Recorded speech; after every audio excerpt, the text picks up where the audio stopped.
e continuamos então nos versículos a seguir, neste caso ao capítulo 4, e vamos ver aqui o segundo sinal sobrenatural de Jesus Cristo que nós encontramos. Depois daquele episódio tão bonito do batismo de Jesus, já vemos as bodas de Caná, também já vimos, falámos sobre Jesus purificar o templo. Não vamos ler o Evangelho de João, como é óbvio, mas estamos só a colocar no contexto. Depois vemos aquele capítulo 3 fantástico da conversa entre Jesus e Nicodemos.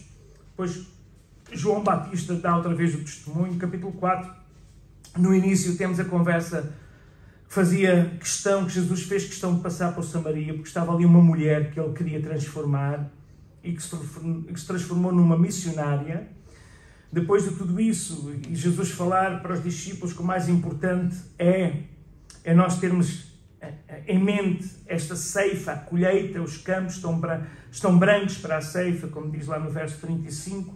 Chegamos então ao segundo sinal, ao segundo milagre registrado em João, para vermos o poder do nosso Senhor e Salvador. A partir do verso 43 do capítulo 4, João, capítulo 4, Evangelho de São João, capítulo 4, verso 43. Diz-nos assim então a palavra do Senhor. 2 dias depois partiu dali e foi para a Galileia, porque Jesus mesmo testificou que um profeta não tem honra na sua própria pátria. Chegando, pois, à Galileia, os galileus o receberam, porque viram todas as coisas que fizeram em Jerusalém no dia da festa, porque também eles tinham ido à festa. Portanto, ele está na zona da Galileia, verso 46, agora vai-nos dizer onde é que Jesus vai. Segunda vez foi Jesus a Caná da Galileia, onde da água fizera vinho. E havia ali um oficial do rei, cujo filho estava enfermo em Cafarnaum.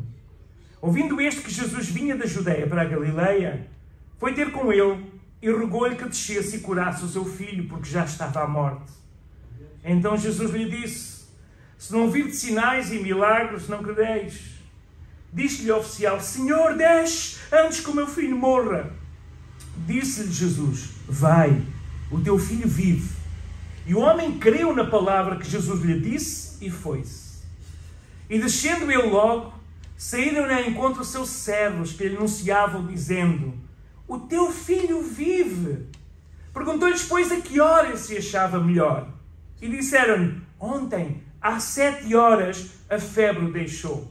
Entendeu, pois, o pai que era aquela hora a mesma em que Jesus lhe disse: o teu filho vive. E creu ele e toda a sua casa. E Jesus fez este segundo milagre quando ia da Judeia para a Galileia. Então este é o segundo dos 7 sinais, como já referi no Evangelho de João. Esses sinais mostram como o pecador está salvo. O primeiro sinal mostra que nós somos salvos pela palavra de Deus. A salvação vem através da palavra de Deus. Maria disse aos serventes: fazei tudo o que ele vos disser. Então é através da palavra de Jesus que nós somos salvos. Através da ordem de Jesus, a sua palavra. Jesus disse: levai. Jesus diz: enchei. Primeiro disse: enchei, depois levai. Então Jesus dá a sua palavra e eles obedecem à palavra e o milagre acontece. Então, se nós sabemos que a salvação vem pela palavra, neste segundo sinal nós vamos ver que a salvação é também pela fé. Crer na palavra de Jesus, a fé em Jesus Cristo. Vejam só o cenário do milagre. Caná é novamente o palco. Neste segundo sinal do Evangelho de João, sinal de Jesus Cristo. Mais uma vez também vemos que é um milagre na família. Se o primeiro foi um milagre no casamento, o segundo é num filho. É interessante nós vermos como o nosso Senhor se preocupa com a família. Como o nosso Senhor é um Deus de família. O inimigo quer destruir as famílias, porque é a obra que o Senhor fez. Eu sempre digo, e penso que os irmãos concordem comigo, se não concordam, lamento, mas que o meu maior tesouro aqui na terra é a minha família. Aqui na terra. Não é qualquer coisa que possa ter ou possuir, mas é a família. E nós amamos a nossa família e sabemos que o inimigo nos tenta tantas vezes causar confusões na família, divisões na família, separações na família, porque se há algo que ele não ama é a família, que ele detesta e abomina, e Satanás procura destruir. Então nós vemos aqui um Deus que se preocupa com a família. O esforço de um pai desesperado à procura da solução para o seu filho que estava à morte. Uma solução impossível. Vemos que ele era um homem da corte, um cortesão do rei Herodes, portanto alguém que tinha acesso à corte do rei, significa que tinha dinheiro, tinha acesso aos melhores médicos da altura, tinha acesso ao sistema de saúde particular, não havia sistema público, não é? Mas estou só a fazer uma comparação com os nossos tempos, não é? Teria acesso aos melhores recursos, porque ele é um cortesão, ele é um rei, que significa que era um oficial do rei, alguém que tinha acesso a todos os recursos. Mas os recursos humanos não serviram de nada para aquela febre mortal que o seu filho tinha. Os recursos humanos não serviram de nada para sarar aquela doença. Então, aquele homem, porque Herodes, claro, estava muito informado acerca do que Jesus já estava a fazer, e claro, todos os oficiais que trabalhavam, os publicanos, todos aqueles que trabalhavam para o império, da sua vez, que estava debaixo daquele rei fantoche que era Herodes, porque sabemos que quem mandava era César e os seus procuradores na Palestina, mas naquele caso Herodes tinha ali um papel, porque a Roma era muito tolerante com os países e de alguma forma, desde que eles pagassem os impostos, eles tinham alguma, muito pouca, mas alguma autonomia. Então Herodes, que era aquele rei fantoche, que ele nem sequer era judeu, ele era apenas casado e afiliado de alguma forma, mas era alguém que conhecia muito bem o que estava a acontecer. E eu creio que este homem, não sei se através da corte, não sei se através dos oficiais, mas ele ouviu falar acerca de Jesus. E teve que ouvir falar acerca de Jesus, o milagreiro, que faria milagres. Porque senão ele não iria ter com ele. Portanto, havia alguma informação. Primeira informação, nós vemos nos primeiros versículos, que aqueles galileus receberam, verso 45, porque tinham visto o que ele tinha feito em Jerusalém. João não se preocupa aqui a escrever todos os milagres de Jesus. Terá havido milagres aqui entre Caná e este, não sabemos, mas pelo menos a manifestação do seu poder e de quem Jesus é, a sua autoridade, já era notória, até porque a limpeza do templo, aquele escândalo aos olhos dos fariseus e dos sacerdotes que Jesus fez, derrubando as mesas dos cambistas, todo aquele alvoroço que aconteceu, tornou Jesus já conhecido. A confissão de João Batista por 2 vezes de quem era Jesus, também tornou Jesus conhecido. E claro, o milagre de Caná, aquele milagre da transformação da água em vinho, também tinha tornado Jesus conhecido. Então, este pai procura uma solução quando a medicina não tinha solução, quando tudo aquilo que ele tinha acesso não servia para responder. Ele procurou então em Cristo, em Jesus Cristo. Este que era o mestre de Nazaré, aquele que tinha feito tantas coisas, tantas palavras, tanto ensino, tinha agora um grande grupo de discípulos que o acompanhavam. Então ele vai procurar Jesus. O seu filho estava a morrer em Cafarnaum. Cafarnaum ficava mais ou menos entre 25 a 32 km de Caná. Na altura não tínhamos, como temos hoje, transportes, não havia como os transportes que há hoje. Havia, claro, cavalos, carruagens, que ele poderia ter acesso, mas cavalos e carruagens era mais só para os romanos e para aqueles que estavam. Não sabemos o que é que aconteceu, mas entre aqueles 25 a 32 quilómetros, Caná ficava numa zona alta da montanha. Então ele subiu até Caná à procura de Jesus, onde Jesus tinha feito o primeiro milagre. E a necessidade era grande. Nós vemos que o seu filho estava à morte. E apesar de, os irmãos sabem, naquela cultura, quando alguém estava doente, vinham os familiares todos, não é? As pessoas vinham, e quando estava então à morte, juntavam-se pessoas a chorar, a clamar, havia muito pranto, muito choro. Podemos imaginar os familiares à volta do corpo do menino, tentando com as suas orações, com as suas gritarias, com o seu desespero, tentando mover o coração de Deus. Aquele Régulo era um homem muito famoso, um oficial do rei, então podemos imaginar que muitos vinham consolá-lo, para estar perto dele, tentando consolar, tentando dizer, tem paciência, não fiques em desespero. Então haveria muita gente em sua casa, mas aquele homem deixa todos aqueles que estão em sua casa para ir ter com Jesus. E ele vai ter com Jesus. Deixa vizinhos, familiares, amigos, colegas, autoridades que podiam estar ali e vai ter com Jesus. E apesar deste homem, como eu referi, ser nobre, porque o termo aqui grego é basílicos, que significa cortesão, ele, ser um oficial do alto escalão da corte de Herodes, ele foi humilde o suficiente para procurar Jesus.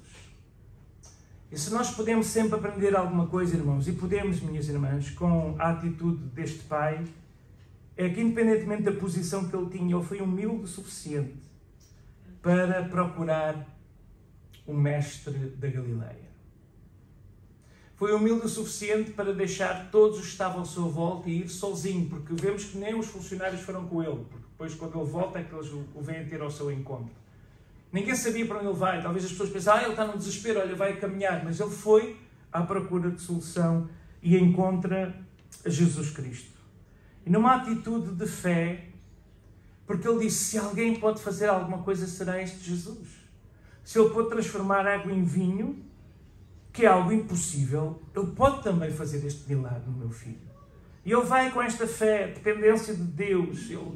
Ele acredita naquilo que João Batista terá dito, provavelmente, quando diz que eu não sou digno de desatar as suas sandálias. Eu não sei se ele ouviu aquilo que os céus disseram quando este é o meu filho amado, quando Jesus foi batizado, tudo aquilo naquela região que aconteceu. Mas a verdade é que ele, ao ouvir falar acerca dos milagres de Jesus, ao ouvir falar acerca da transformação da água em vinho, ele teve fé. Porque a palavra de Deus diz que de sorte que a fé vem pelo ouvir e o ouvir pela palavra. É por isso que é tão importante, irmãos, alimentarmos a nossa fé. Quando nós damos por nós a passarmos tanto tempo a nos alimentarmos das notícias, dos canais de notícias que agora estão 24 horas a dar notícias. Quando nós damos por nós a alimentar-nos talvez de entretenimento, de filmes, de séries, de novelas, seja o que for. Quando nós damos por nós a nos alimentarmos diariamente só dessas coisas, a nossa fé vai esmorecendo. Porque a fé vem pelo ouvir e ouvir pela palavra. Este de ouvir a voz de Deus que fala através da sua palavra. Por isso, pela manhã, nós precisamos primeiro ir à palavra. Por isso que ao domingo começamos a semana a vir à casa de oração para ouvir a palavra. Porque a fé vem pelo ouvir a palavra. E este rego ouviu o milagre da transformação da água em vinho, os sinais que Jesus estava a operar em Jerusalém, e ele foi ter com Jesus. Ele disse, se alguém pode curar o meu filho, será Jesus. É interessante que nós vemos que Jesus responde de uma forma fria, um pouco semelhante com o que fez com Maria. Não percebemos porquê, no céu teremos que perguntar. Eu, à sexta-feira, tenho ido às vezes ao estudo bíblico que o pastor Denis está a dar, no Lumiar.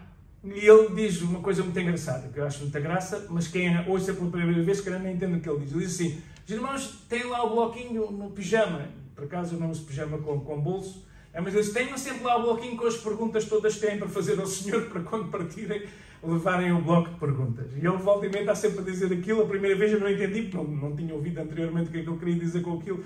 É mais uma coisa para o bloquinho lá do pijama. O bloquinho do pijama.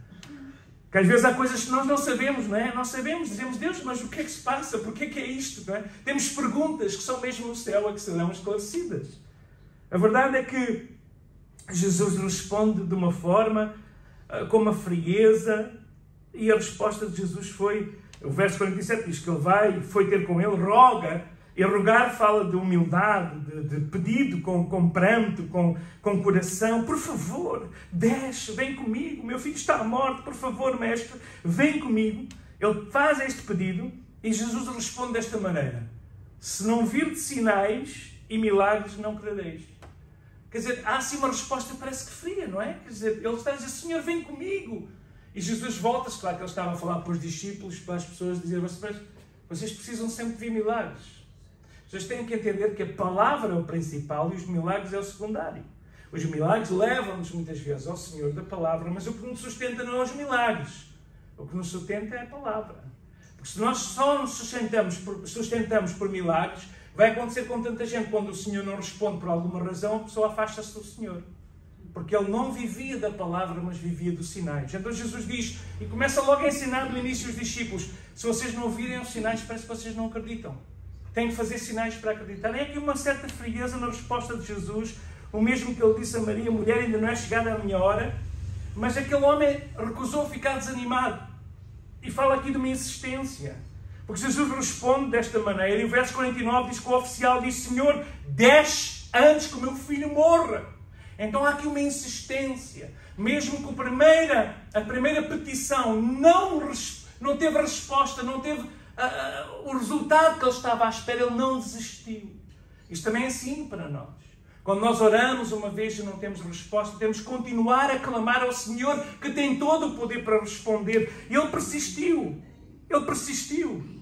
Mais tarde, Jesus vai ensinar no Sermão do Monte: pedi e dar-se-vos-á, batei e abri-se-vos-á, buscai e achareis. Portanto, tem que haver da nossa parte uma insistência em oração, em fé, em confiança, uma persistência. Ele continuou: Senhor, desce antes que o meu filho morra. E agora, com a insistência do Pai, é que ele tem a atenção de Jesus diretamente. E a atenção de Jesus, verso 50, disse-lhe Jesus responde: vai, o teu filho vive. Vai, o teu filho vive. Louvado seja o Senhor. E sabem, esta resposta de Cristo foi de tal maneira poderosa que ele agarrou esta palavra. Lembram-se, 32 km de distância, não há telemóveis para perguntar se o filho está melhor, não há qualquer tipo de comunicação, e aquele homem escuta esta palavra e agarra. Segura a palavra com confiança. Ele, quando ouviu dizer vai, o teu filho vive, ele segurou esta palavra. Mas segurou de tal maneira que ele creu, diz o verso 50, os irmãos estão-nos a contar, diz: o homem creu na palavra que Jesus disse e foi-se. Qual foi o pedido do oficial do rei? Desce comigo, Senhor. Vem comigo. Qual é a resposta de Jesus? Vai, o teu filho vive. Então, Jesus não fez como ele queria que fizesse. Ele estava à espera, como todos os curandeiros faziam, que Jesus fosse com ele, depois fizesse aquelas orações, aquelas purificações, colocasse as suas mãos sobre o menino. Ele estava à espera na sua mente, ele pensava: Jesus vai fazer desta maneira, vai chegar lá, vai fazer uma oração e a sua voz vai colocar as suas mãos, talvez um óleo, como os curandeiros faziam, mesmo aqueles que eram também, portanto, israelitas. Mas a verdade é que não foi nada, nem azeite, nem mãos, nem sequer oração especial. Foi a palavra de Jesus. E ele creu nesta palavra, e creu tanto, irmãos, mas creu tanto na palavra, que há aqui um detalhe que só quando nós lemos com atenção e estudamos muitas vezes é que reparamos. Ora, 25 a 32 km, numa pessoa mesmo que vá a pé, demora o quê? 5, 6 horas? 25 km, bom, 5 horas é talvez um bocadinho mais, talvez mais, não é? Nós andamos um bocadinho mais devagar. Mas eles andavam depressa, estavam habituados a andar. Se fosse a cavalo seria mais rápido ainda, não é? 25 km. Algumas horas ele chegava lá. Uma pessoa normal anda 4, 5 km por hora. 25 km seria 5 horas. Mesmo que andasse muito devagarinho, 10 horas? Não sei. Mas a verdade é que aquele homem parece que não foi logo. Aqui diz que ele foi, mas diz que quando ele vai no caminho, verso 51, descendo ele logo, saíram ao encontro dos seus servos que lhe anunciavam: o teu filho vive. E ele perguntou: a que horas é que a febre o deixou? E entendeu o pai que era a hora quando eles disseram, no outro texto, ontem às 7 horas. Ontem às 7 horas. Eu só quando parei aqui é que tive a ver o detalhe. Portanto, ele vai, e parece, quando nós estamos a ler, que vai imediato e os homens vêm logo ao encontro. Mas ele pergunta: quando é que a febre deixou? Ele disse: ontem às 7. Ele disse: foi ontem às 7 que eu falei com Jesus. Então o que é que ele teve a fazer desde as 7? Até aquele momento. Bom, eu aqui, cá está, é outra pergunta que só podemos fazer no céu. Talvez ele ficou a ouvir o Senhor. Ele estava deliciado com a palavra. Ele foi ali e Jesus disse: vai, teu filho vive. E ele ficou ali com a multidão, confiando, acreditando na palavra. Ou talvez foi e parou em algum lugar para comer. Não sei o que é que aconteceu. Ou ficou numa estalagem para passar a noite. Não entendo o que é que se passou. Mas a verdade é que demora um dia para o outro até ele chegar junto dos criados que lhe dizem no caminho: o teu filho vive, porque ontem às 7 horas a febre deixou. E ele disse: foi ontem que Jesus disse vai. Foi ontem que Jesus disse vai. Então há aqui uma fé impressionante deste homem. E é muito interessante que Jesus várias vezes vai dizer para os seus discípulos que estes estrangeiros, neste caso ele não seria estrangeiro, um oficial do rei, poderia ser de facto galileu, do rei ali daquela zona, Herodes, mas estas pessoas que não são os religiosos desenvolvem uma fé e uma confiança tão grande que às vezes os religiosos não conseguem desenvolver. Ele mostrou esta grande fé no Senhor. E nós sabemos que o pecador é salvo quando crê em Jesus Cristo, pela fé que Jesus é o Filho de Deus. O homem aceitou Cristo, ele voltou para a sua casa, e a palavra de Deus diz é que ele creu ele. Aqui nós estamos a ler o verso 53, mas parece que passam-se aqui muitas horas. No dia a seguir, entendeu o pai que era aquela hora em que Jesus lhe disse: o teu filho vive. Creu ele e toda a sua casa. Ele falou: olha, Jesus é o Messias, o Filho de Deus. Jesus disse-me: o teu filho vive ontem às 7 horas, e foi ontem às 7 horas que a febre mortal o deixou. Jesus tem todo o poder, ele começa a ministrar à sua família, e não apenas ele é salvo, mas também toda a sua família. E isto é algo extraordinário, vermos como João se preocupa sempre de deixar estes detalhes. Casa, creu ele e a sua casa, família. Deus é um Deus de salvação de família. Ele entregou-se àquelas promessas de Cristo. Ele não foi do tipo: que? Então venho eu aqui, faço 30 km a pé ou de cavalo, mas não sei como é que ele fez os quilómetros. Eu venho aqui ter com Jesus e chego aqui e ele diz-me: vai-te embora, que o teu filho está curado. Quer dizer, nem me acompanha, nem me dá a atenção que eu estou à espera. Eu podia ter esta reação de revolta, mas não. Ele, ao ouvir aquela palavra de Jesus, segurou aquela palavra, entregou-se àquela promessa: o teu filho vive. Se Jesus disse que o meu filho vive, ele vive. Se Jesus disse que o meu filho vive, ele vive. E às vezes, irmãos, nós temos circunstâncias, nós próprios estamos a ter uma circunstância na nossa família com o nosso filho mais velho, que está-se a afastar dos caminhos do Senhor, e nós estamos num desespero, a oração, aos pés do Senhor diariamente, quando vemos que ele não, cada vez está mais longe, a afastar-se, e nós dizemos: Senhor, e tentamos tantas vezes chamá-lo à atenção, mas chegamos a uma altura que percebemos que não podemos insistir muito mais, porque ainda traz mais revolta nele, e apenas o amamos e oramos por ele. Mas agarramos aquela promessa: eu e a minha casa serviremos ao Senhor.